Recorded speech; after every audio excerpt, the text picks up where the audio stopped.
इस पूरे खेल में जो ये टीम इंडिया और ऑस्ट्रेलिया के बीच में जिस तरीके का ये वर्ल्ड कप ये खेल चल रहा था, देखिए इसका जिम्मेदार जाहिर सी बात है कि इस पे मंथन इसके बाद होगा भी और करेंगे भी। देखिए ये खेल है और खेल को खेल की तरह खेलना चाहिए और इसके अंदर हार जीत तो खेल के अंदर अक्सर आप देखते हैं कि लगी रहती है। इसको हम इसको इस तरीके से भी देख सकते हैं कि अभी देखिए हाल फिलहाल में जितने भी मैचेस हुए हैं सभी भारतीय खिलाड़ियों की जो खेल था वो आप देखिए कि किस तरीके से कितना आपको लगा होगा कितनी सराहना हो रही थी, हर जगह चर्चा हो रही थी। तो देखिए ये हार जीत तो लगातार होती रहती है और इसको हम क्यों भूल जाते हैं कि इसका जिम्मेदार हम जैसे मैं देख रही थी सोशल मीडिया पे देख रही हूँ और जगह जैसे लोग कई बार मजाक में भी इस बात को कर रहे थे, कोई किसी को पनौती बता रहा है, कोई किसी को ट्रेंड चला रहे हैं, बाकायदा ट्विटर पर ट्रेंड चलाया जा रहा है कि इसके लिए मोदी जी को जिम्मेदार बताया जा रहा है। ये बताया जा रहा है स्टेडियम को जिम्मेदार बताया जा रहा है कि जो नरेंद्र मोदी स्टेडियम है कहीं ना कहीं इसको जिम्मेदार ठहराया जा रहा है। तो देखिए बड़े अफसोस की बात है और बड़ा दुख होता है, बड़ी तकलीफ होती है कि देखिए इस तरीके के खेलों को आज जिस तरीके से राजनीति से जोड़ दिया गया है और जिस तरीके से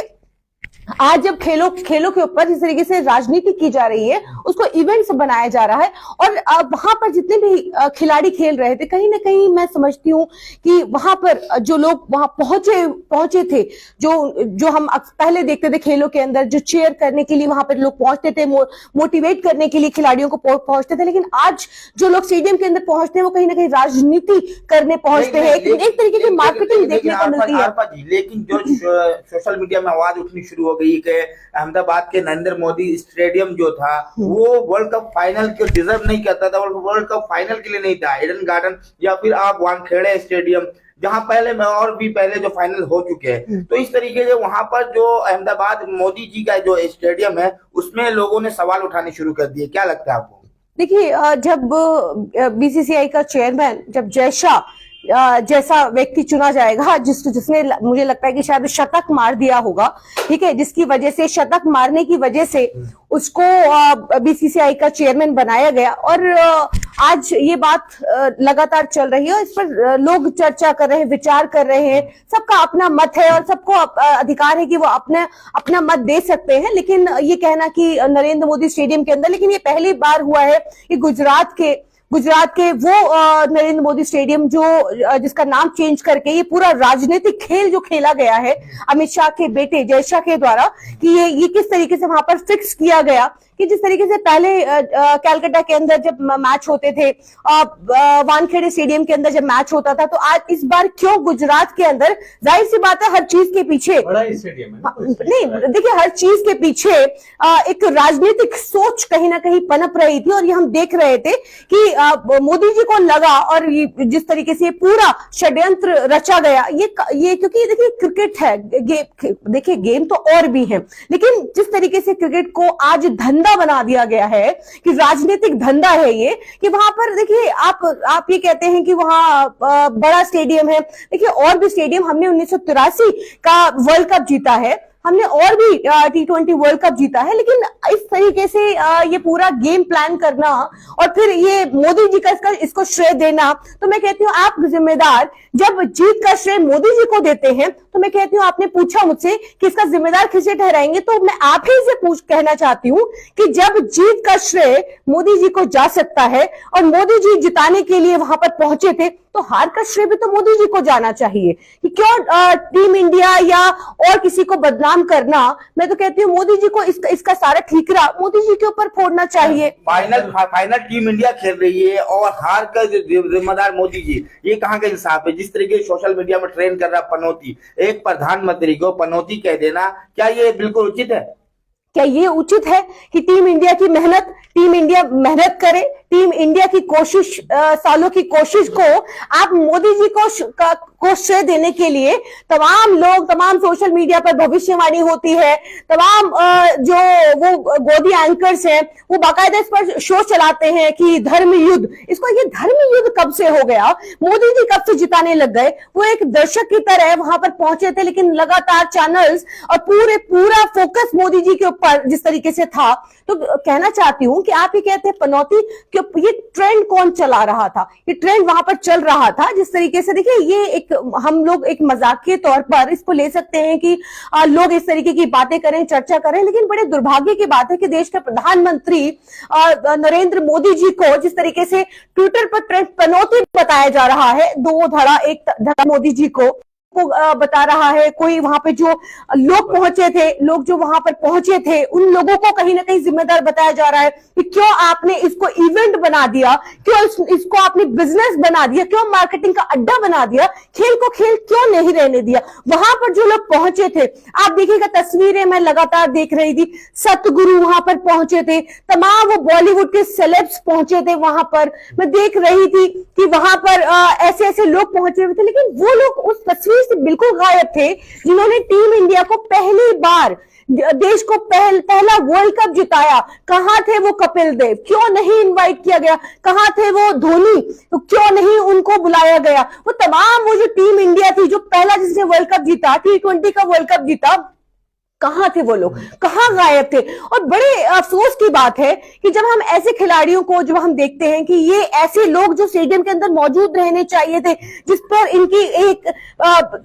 इस खेल से पहले इनके साथ मीटिंग होनी चाहिए थी, या चेयरअप के लिए उनको मोटिवेट करने के लिए स्टेडियम के अंदर होना चाहिए था, लेकिन वो लोग वहां से नहीं थे। और ये बताया गया, कपिल देव का जो बयान आया उन्होंने यही बताया कि उनको इनवाइट नहीं किया गया। तो बड़े अफसोस की बात है। चला रहा था कि अब 2011 के से पहले जो था वो राजधानी हुआ करती थी क्रिकेट की, कलकत्ता या मुंबई। अब दौर बदल गया है, अब राजधानी होगी गुजरात, इसलिए गुजरात में सब शिफ्ट किया गया था। देखिए जाहिर सी बात है कि ये पूरा प्रोपेगेंडा था 2024 को लेकर के। 2024 में ये चाह रहे थे कि गुजरात को होम 2024 से क्या लेना। नहीं, बिल्कुल है। नरेंद्र मोदी स्टेडियम के अंदर इस मैच को कराने का क्या मतलब था। जीत का श्रेय एक तो नरेंद्र मोदी स्टेडियम में कराने की वजह से टीम इंडिया जीती और मोदी जी के वहां पर पहुंचने से जीती। मैसेज साफ था कि जिस तरीके से वहां पर मोदी जी पहुंचे और पूरा फोकस मोदी जी के ऊपर था, और जिस तरीके से आप देखिए क्योंकि इससे एक प्रेशर डेवलप होता है। अगर आप इस चीज को समझे कि एक सोची समझी साजिश के तहत एक स्टेडियम के अंदर कि हम जीत गए, तो इसको हम नरेंद्र मोदी स्टेडियम के नाम से हमेशा के लिए, कि जीत किसने दिलाई, मोदी जी ने दिलाई। और इस नाम बदलने से, क्योंकि अभी तक तो जब नाम नहीं बदल रहे थे और तब अभी तक तो हम उन्हीं स्टेडियम्स के अंदर खेल रहे थे, लेकिन इस बार मोदी जी ने जिस तरीके से जिंदा आदमी आज तक पहली बार हुआ है कि हमने ये देखा है कि कोई जिंदा आदमी अपने नाम से तो स्टेडियम का नाम नरेंद्र मोदी स्टेडियम ना हो कि राहुल गांधी स्टेडियम हो। नहीं, मैंने ऐसा नहीं कहा कि राहुल गांधी स्टेडियम हो। राहुल गांधी नाम बदलने की, देखिए नाम बदलने की क्या जरूरत है कि नाम बदलने से कभी भी मैचेस नहीं जीते जाते। राहुल गांधी अगर नाम होता तो इंडिया जीत जाती। देखिए ना हमारी सोच ऐसी है, ना हम इस तरीके की सोच रखते हैं कि जाहिर सी बात है कि जिस तरीके से जो जिस सोच के तहत ये नरेंद्र मोदी स्टेडियम ये जो नाम बदला गया, जाहिर सी बात है वो सोच क्या है, वो किस तरीके की तानाशाह जो ये सोच है, ये सोच इसी सोच को बताती है। नहीं, देखिए ये जाहिर सी बात है कौन जैसा है, किसके बेटे हैं जैसा, और क्यों उनको बनाया गया, और ये सारी जो आज डिसीजन लिए जा रहे हैं वो किसके इशारे पर लिए जा रहे हैं। तो देखिए खेल को आज जिस तरीके से जो गंदा कर दिया गया और खिलाड़ियों के ऊपर जो प्रेशर होता है, वो जाहिर सी बात है खेल का अलग प्रेशर होता है। मोदी जी अगर स्टेडियम में नहीं जाती तो टीम इंडिया जीत जाती। देखिए ये एक मैं वही बता रही हूँ कि जो प्रेशर जो डेवलप किया गया, जो मोदी जी के जाने पर मोदी जी, अमित शाह, तमाम बॉलीवुड सेलेब्स जो वहां लोग पहुंचे, सतगुरु जैसे लोग, सचिन तेंदुलकर वहां पर थे, उनके साथ आपने देखा होगा कि सतगुरु वहां पर बैठ के प्रवचन दे रहे थे। मैं पूछना चाहती हूँ सतगुरु का क्या काम था, और ऐसे सेलेब्स जो वहां पर एक प्रेशर 2011 का वर्ल्ड कप याद होगा जिसमें डॉक्टर मनमोहन सिंह गए थे, वो याद नहीं है क्योंकि वो कांग्रेस से थे, इसलिए उस पर उंगलियां नहीं उठ रही है। नहीं देखिए मैंने ये नहीं कहा कि नरेंद्र मोदी नहीं जा सकते थे, लेकिन मैं ये कहना चाहती हूँ कि एक प्रेशर रहता है खिलाड़ियों के ऊपर। ये प्रेशर जो रहता है, जो जिस तरीके से हम देख रहे थे कि भविष्यवाणी हर चीज को धर्म युद्ध, जो मैंने कहा कि धर्म युद्ध से जोड़ दिया गया, तमाम जो पूरा देश पूरे देश की नजर जब इस मैच के ऊपर थी और इस मैच को किस तरीके से एक इवेंट बनाया गया, भविष्यवाणियां हो रही थी, आपने देखा कि हवन पूजन हो रहे थे। तो ये जो प्रेशर है, ये प्रेशर भी इस 2011 में नहीं रहा होगा, इस तरीके से कि हर चीज को खेल से जोड़ दिया गया, धर्म जाति हर चीज को। 2011 में भी हुए थे मैडम हवन। ये जो भारत का कल्चर है, जिस तरीके से एक बहुत बड़ा वर्ल्ड कप था, भारत में था, विश्व कप था, तो ये हवन वगैरह ये भारत का कल्चर है, ये तो इसमें उंगलियां नहीं उठनी चाहिए। देखिए, अगर इस तरीके के एक खेल के अंदर जो अगर इस तरीके की चीजें होती हैं तो ये कहीं ना कहीं मैं समझती हूँ कि ये गलत है, ये नहीं होनी चाहिए, क्योंकि खेल को खेल की तरह लेना चाहिए। चाहे वो आप 2011 की बात करें, आप आज हम 23 में खड़े हैं, 2023 की बात करें या कभी की भी बात करें, मैं ये कहना चाहती हूँ कि देखिए आज इस तरीके की चीजों से कहीं ना कहीं खिलाड़ियों के ऊपर एक प्रेशर डेवलप होता है। आखिर में एक सवाल लेते हैं, जिस तरीके से पूरे विश्व कप में भारतीय टीम का प्रदर्शन काफी अच्छा रहा है, जिस तरीके से उन्होंने बहुत ही अच्छी बैटिंग और गेंदबाजी और फील्डिंग से लोगों का दिल जीता है, लेकिन विश्व कप के फाइनल में जिस तरीके निराशाजनक उनका परफॉर्मेंस और जो उनकी कारकिर्दगी रही है, उस पर आप क्या कहेंगे? देखिए, खिलाड़ियों ने बहुत अच्छा खेला और मुझे गर्व है पूरी टीम इंडिया के ऊपर। उन्होंने अपनी पूरी कोशिश की जितना वो कर सकते थे। देखिए, डिसीजन जो होता है वो कैप्टन का डिसीजन होता है। अभी तक भी जो मैच जीतते हुए आए हैं और जिस तरीके से भारत खुशियां मना रहा था, वो भी कहीं ना कहीं कैप्टन का डिसीजन था। वो आपस में जो खिलाड़ियों का डिसीजन था, वो सब चीजें थी। लेकिन हाँ, ये बात सही है कि हम हारे हैं, इसको हम इम्प्रूव करने की कोशिश करेंगे आने वाले वर्ल्ड कप के अंदर। लेकिन अभी ये कहना कि भारतीय खिलाड़ियों का जो डिसीजन था या हम उनकी किसी भी चीज को लेकर के हम उंगली उठाएं, देखिए मैं कहना चाहती हूं कि यहां से मैं या आप या कोई भी ये इस बात को कहे कि भाई ऐसी गेंदबाजी हुई या पिच ऐसी थी या बैटिंग ऐसी थी, ये कहना बहुत आसान होता है। लेकिन जो पिच पे खड़ा होता है, जो उस गेंद को खेल रहा होता है, उसके ऊपर क्या प्रेशर होता है, वो गेंद को कैसे समझता है, वो बैटिंग कैसे करता है, वो उस खिलाड़ी को पता होता है। मैं या आप उस गेम को नहीं समझते, नहीं कहते, लेकिन यहां पर आज मैं अपने घर में बैठकर या आप यहां से बैठ करके आप ये कहेंगे, लेक्चर देना बहुत आसान है टीम इंडिया के ऊपर, या ये कहना कि भाई उसने वो अच्छा खेला, विराट कोहली अच्छा नहीं खेला, शमी अच्छा खेला, सिराज अच्छा नहीं खेला, या इस तरीके की बातें अपना मत देना। लेकिन आज ये बात सही है कि हम हार गए हैं और इस हार को हम एक्सेप्ट भी करते हैं और ठीक है, ये हार जीत लगी रहती है। लेकिन हमें एक बात नहीं भूलनी चाहिए कि जो कि शायद नरेंद्र मोदी जी भूल गए, गुजरात की भूमि जो कि गांधी जी की वो भूमि है और हम ये कभी नहीं भूलते। अतिथि देवो भव जो हम ये नारा देते हैं और खास करके गुजरात की भूमि से ये नारा दिया गया और ये हम कहते हैं जब अतिथि देवो भव, और लास्ट में जब ट्रॉफी देते वक्त जब नरेंद्र मोदी जी की जो भावना थी वो हमने सबने देखी और बहुत वायरल हो रही है तेजी से सोशल मीडिया पर, ये भावना ठीक नहीं थी। देखिए, जब कोई भी खिलाड़ी ये हारता है या जीतता है तो हारने वाला खिलाड़ी जीतने वाले को कांग्रेचुलेट करता है, मुबारकबाद देता है, क्योंकि ये खेल है। खेल को खेल ही रहने दिया जाए, इसको बिजनेस ना बनाया जाए, इसको राजनीति का या धर्म का हिस्सा ना बनाया जाए। मैं यही कहना चाहती हूँ और ये कहना चाहती हूँ कि देखिए बड़ा अफसोस होता है कि जब ऐसे कई ऐसे खिलाड़ी हैं जो खास करके सहवाग और भी तमाम ऐसे खिलाड़ी हैं जो पूर्व खिलाड़ी रह चुके हैं, वो जिस तरीके की एड्स करते हैं उस पर बड़ा अफसोस होता है। क्योंकि किसी भी खेल के अंदर फिटनेस को लेकर के बड़ा ध्यान दिया जाता है। ये कहा जाता है कि उनकी फिटनेस को लेकर, उनके खान पान को लेकर के, उनकी हर चीज को लेकर के बड़ा ध्यान, लेकिन ऐसे खिलाड़ी की जब वो एड्स करते हैं तो बड़ा अफसोस भी होता है। की एड कर रहे हैं, पान बहार, हाँ, वो पान बहार की, गुटखे की, इस तरीके की एड्स मैं समझती हूँ कि खिलाड़ियों पर शोभा नहीं देती। और जो गलतियां इस वर्ल्ड कप के अंदर हुई हैं और खास करके जो भी जब हम देखिए, हम इसको मैं जरूर चुनाव से भी जोड़ना चाहूंगी, क्योंकि जब चुनाव होते हैं, अगर हम कोई भी स्टेट हारते हैं या जीतते हैं तो मंथन होता है, उस पर बात होती है, चर्चा होती है, और उसके बाद चर्चा के ऊपर जो हमारे जो पूर्व भी जो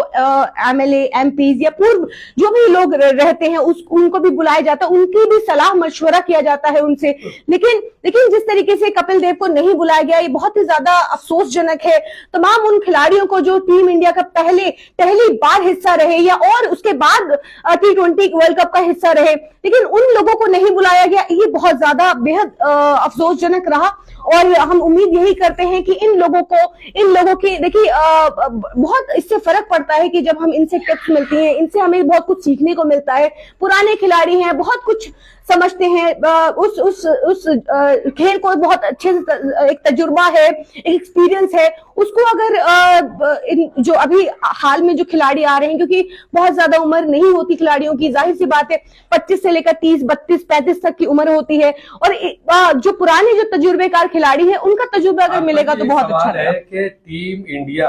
लगातार वर्ल्ड कप के लिए मेहनत करती रही, वर्ल्ड कप में आने के लिए, लेकिन वर्ल्ड कप जब आता है, जो दिन आता है, तो जब ऐसा क्या हो जाता है कि उन पुजारियों को पास नजर चली आती है जो हवन कर रहे होते हैं, तो उसको देख के दहशत में आ जाते हैं या प्रेशर में आ जाते हैं। आप ये कहना चाह रही हैं उन्हें जब लगातार वर्ल्ड कप तीसरी बार जीतने के लिए वो कोई गेम नहीं हारते और फिर वर्ल्ड कप आता है वो दिन, तो जब सकती रह जाते हैं। नहीं, देखिए ऐसा है, ये तो जो इस देश के अंदर जो इस तरीके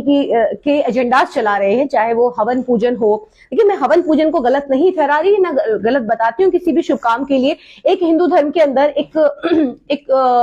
आस्था है उनकी इस चीज के अंदर कि वो इस चीज को करते हैं, और हवन पूजन कहीं जाने से पहले, कहीं कुछ शुभ कार्य करने से पहले, ठीक है। लेकिन इसको आप एक राजनीतिक प्रोपागेंडा बना दे, एक एजेंडे के तहत ये सारी चीजें की जाए, तो वो कहीं ना कहीं गलत है। राजनीति नहीं देखा जा रहा है, लेकिन आप अपना जितना वर्ल्ड कप में तीसरे नंबर पे आप ये लेने जा रहे हैं वर्ल्ड कप, तो आपको क्या ये शोभा देता है कि आप इस तरह से ये हारे? आपको तो पूरी मेहनत लगा देनी चाहिए, लेकिन ना आपकी वहां फील्डिंग दिख रही है, ना बैटिंग दिख रही है आपकी वहां पर। इसको कैसे कहते? देखिए इसका जवाब मैंने पहले भी दिया कि ये सारे डिसीजन जो है वो कैप्टन्स के होते हैं, और आप ये कहें कि T20 के अंदर हमारा प्रदर्शन हम अभी तक बहुत अच्छा कर रहे थे, लेकिन फिर फिनाले में आकर के ऐसा क्या हो गया। देखिए ये खेल है, इस खेल के अंदर जाहिर सी बात है कि बहुत सारी ऐसी चीजें होती हैं, एक बहुत प्रेशर होता है। जब एग्जाम का दिन आता है, उस एग्जाम के दिन अलग ही कैफियत होती है, अलग ही प्रेशर होता है, बहुत सारी ऐसी चीजें होती हैं कि जिसको कहीं ना कहीं खिलाड़ियों को भी वो भी नजरअंदाज नहीं कर पाते। हाथ पैर जब अगर हम सोचे अपने स्तर से कि जिस दिन हमारा रिजल्ट का दिन होता है, एग्जाम का दिन होता है, देखिए उस दिन हमारे हाथ पैर फूले रहते हैं। उस दिन हम इस सोच को भी आप सोच करके देखिए कि आप एक छोटा सा आप एग्जाम देने जाइए, और एग्जाम देने के टाइम पे आप सोचिए कि आपकी हालत क्या रहती है कि पता नहीं क्या क्वेश्चन पेपर आएगा। देखिए सामने वाला खिलाड़ी जो है वो किस तरीके की, उनकी क्या स्ट्रेटजी है, किस स्ट्रेटजी से खेलता है, तो जाहिर सी बात है ये कहीं ना कहीं मैं समझती हूँ कि मेहनत की बहुत ज्यादा जरूरत है। बहुत सारी ऐसी चीजें हैं, इंप्रूव करेंगे टीम इंडिया। मैं प्राउड करती हूँ सभी खिलाड़ियों के ऊपर, 11 के 11 खिलाड़ियों को मैं मुबारकबाद देती हूँ। जो भी खेले बहुत अच्छा खेले।